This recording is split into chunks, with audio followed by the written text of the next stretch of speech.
Bertahun-tahun menempati rumah tak layak huni dengan atap yang bocor ketika hujan serta lantai dinding yang usang serta nyaris ambruk, ibu lansia bernama Suryatina warga Pangeran Sidoing Kenayan tak bisa menyembunyikan air mata haru saat rumahnya selesai diperbaiki pemerintah.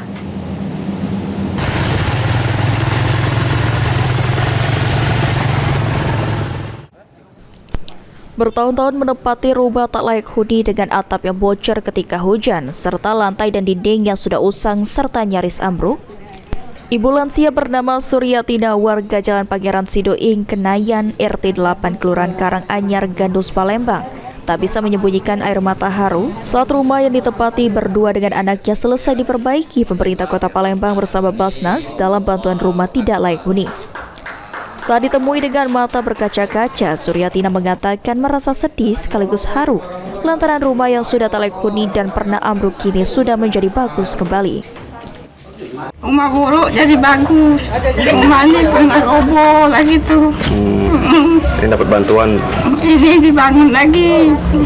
Ibu di sini tinggal sama siapa, Bu? Apa? Tinggal sama siapa di rumah? Sama anak saya tadi. Sama anak ya, Bu ya. Ini udah berapa lama sih, Bu? Kita tinggal di sini? Tinggal satu anak hilang. Tinggal di sini sudah berapa lama, Bu? Di sini? Sudah 31 tahun, umurnya umur saya. Sudah 31 tahun. Sementara itu, PJ Wali Kota Palembang Ratu Dewa mengatakan rumah ini selesai diperbaiki dengan bantuan Basnas Palembang. Diharapkan Ibu Suryatina beserta keluarga bisa menikmati rumah yang layak huni. Dengan proses waktu, kita pada hari ini sudah selesai semua dan kita serahkan kepada Ibu Suryatina. Semoga dengan harapan rumah bantuan melalui Basnas Kota Palembang ini bisa dimanfaatkan dengan baik dan juga membuat Ibu Suryatina beserta keluarga bisa menikmati rumah yang pemberian kita ini dan membuat beliau bersama keluarga tercintanya bisa berbahagia bersama. Semoga ini bisa bermanfaat buat Ibu Suryatina. Sandi Pratama, PAL TV.